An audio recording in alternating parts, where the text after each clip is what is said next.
Gosh, I started singing really, really early, so if I think back, I remember my first school talent show. I went to a Catholic school, and we all had uniforms and whatnot, so talent show was a really big deal because you could actually wear what you wanted and do whatever you wanted. And I remember doing, there was 1 year when I did Crazy from Patsy Cline, and then totally opposite end of the spectrum, the next year I did a Mariah Carey song, Dream Lover, Come Rescue Me. So that was probably my first public performance, but I was always a ham around the house and singing at family functions. So the first record I ever bought, I remember going to the mall with my mom, and we got a Beatles compilation on vinyl, Beatles Love Songs, because it had Michelle on it, and they wanted to play the song I was named after. The Beatles, hands down, were such a huge influence in my life because growing up, I knew that at a young age I started listening to them because of the song Rochelle, and I remember just listening to those records from start to finish, and I was obsessed with them. And then as I got older, started going to like slumber parties and whatnot, everyone would bring out their music and I'd be like, here's the Beatles, and here's Patsy Cline, and here's Frankie Valli and the Four Seasons. They're like, this girl is so weird. So I never had the same musical taste as my peers per se, but I listened to the same records that my parents did.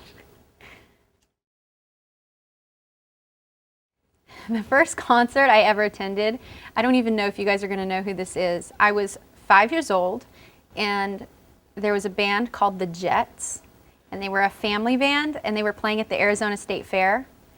And my parents took me, and the whole time I complained that it was too loud, and my ears, I felt like my ears hurt for like a week after, but it was really exciting, and I can't name one song that they sang, but I went to that show and I remember it. If you had asked me a few years ago what the greatest influence in my life would be, I might not have known how to answer that question, but now I'm a mother and I have a 4-year-old daughter, and that has changed my life from top to bottom in so many ways.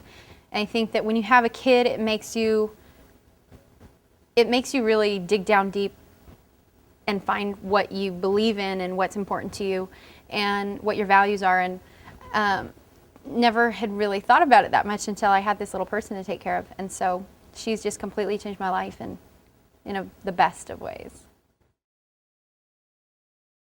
My greatest possession is my family. I don't have a thing. I mean, I have vintage guitars that I love, and I'd be really upset if something happened to them. But honestly, if there was like a fire and my house burned down, I'd just be happy if everyone in my family was okay. I have such a guitar collecting problem, but I see it as it's just like collecting art, because a lot of the guitars I have are actually vintage guitars, and so hopefully one day if I'm a starving artist I can sell them for food. I started collecting them pretty early on when I first started getting paid.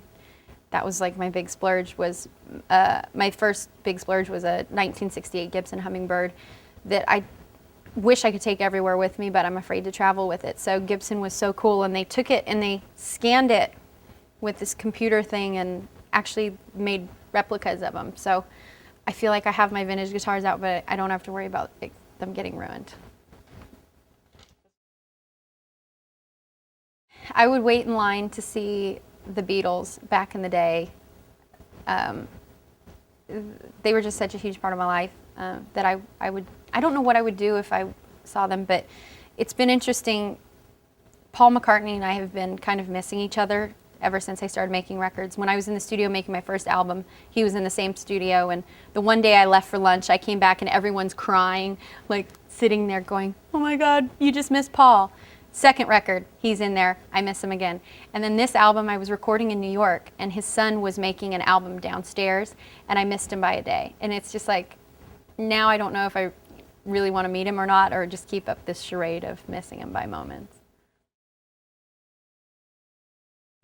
I never had a lunchbox because, as I said earlier, I went to Catholic school and I had hot lunch, and it was pretty gross. My mom, and when on the rare occasion my mom would pack us a lunch, it would be a brown paper bag, and I'd get so mad because all the other kids had cool lunch boxes and juice boxes and fruit snacks, and I had like a peanut butter and jelly sandwich.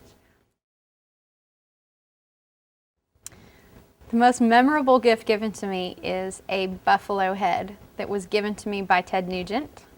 My brother works in his road crew, and started talking, and my brother was saying that I was looking for one, and Ted went into his barn and took one off his wall, and it's one that he shot with a bow and arrow himself in the late 60s, and we named him General, and it's hanging on our wall.